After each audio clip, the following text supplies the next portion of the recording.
Polda Bali obok-obok praktek dugaan prostitusi berbalut spa di Pulau Dewata. Terbaru yang digerebek adalah Pink Palace Bali Spa di Jalan Mertasari, Kerobokan Kelot, Kuta Utara, Badung.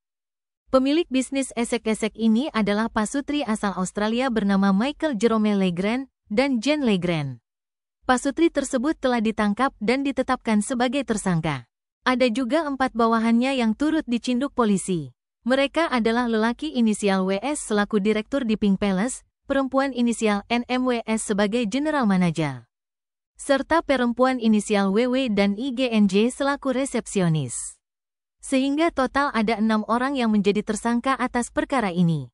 Wakil Direktur Direktorat Reserse Kriminal Umum Polda Bali AKBPI Ketut Suwarnaya menerangkan, pengungkapan kasus ini bermula dari adanya informasi masyarakat terkait maraknya prostitusi yang berkedok spa di wilayah hukum Polda Bali. Dari hasil penyelidikan pihaknya, didapati Pink Palace Bali Spa dan dilakukan pemeriksaan pada Rabu tanggal 11 September tahun 2024. Di sana ditemukan tindak pidana eksploitasi pornografi. Ada sekitar 20-30 terapis yang dijajakan untuk memuaskan pria hidung belang.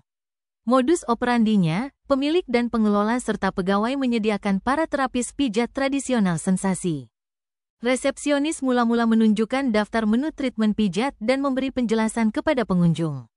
Setelah menu dipilih, resepsionis memanggil para terapis untuk dipertontonkan dan dipilih oleh pengunjung. Parahnya, petugas juga menemukan tindak pidana eksploitasi terhadap anak. Sebab salah satu karyawan terapis yang baru menginjak 17 tahun. Diketahui, tarif para terapis ini ditawarkan dari mulai 1 juta sampai 2,5 juta.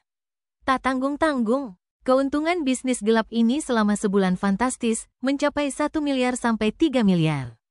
Berdasar keterangan para saksi maupun terapis, pelanggan bervariasi. Ada banyak bule-bule dan juga orang lokal.